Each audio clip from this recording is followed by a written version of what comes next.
បងប្អូនឃើញទំពេកបែកចុងពេញទាំងអស់ហើយបងប្អូន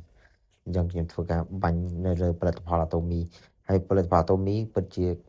ទទួលបានផលពិតៗបងប្អូនមិនថាសាប៊ូមិនថាក្រែមទន់សក់ផ្សេងៗជាមួយនឹងទឹកអនាម័យទឹកអនាម័យក៏ល្អដែរបងប្អូន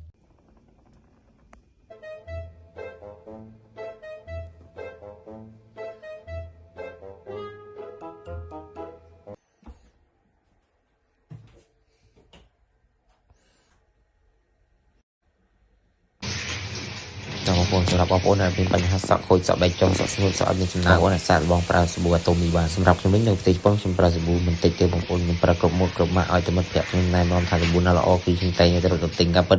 ខ្ញុំប្រើសាប៊ូណាក៏ត្រូវដែរអញ្ចឹងធ្វើសក់ខ្ញុំមានបញ្ហាដូចជាខ្ញុំបានត្រូវបានមិត្តភក្តិម្នាក់ដែលណែនាំឲ្យខ្ញុំប្រើប្រាស់សាប៊ូអាតូមីអញ្ចឹងខ្ញុំសម្រេចចិត្តថានឹងធ្វើការកំបងលើអេបអាតូមីដើម្បីធ្វើការប្រើប្រាស់សាប៊ូកក់សក់របស់អាតូមីតើ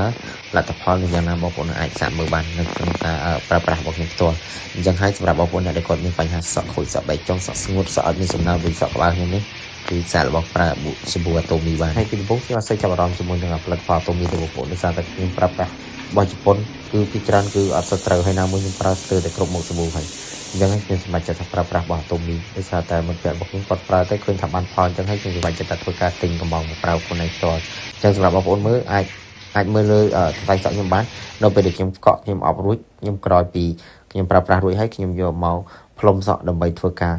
សម្អាតនៅ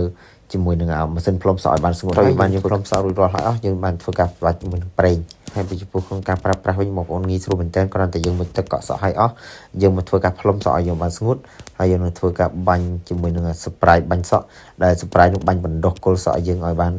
ដុះសាជាថ្មីឡើងវិញហើយជាមួយនឹងប្រេងបន្ទន់ដែលមានសំណើមហើយយើងអាចបាញ់បានរៀបបាននៅពេលដែលយើងផ្លុំសក់រួចរាល់ណាបងប្អូនចឹងបងប្អូនអាចពិនិត្យមើលនៅលើ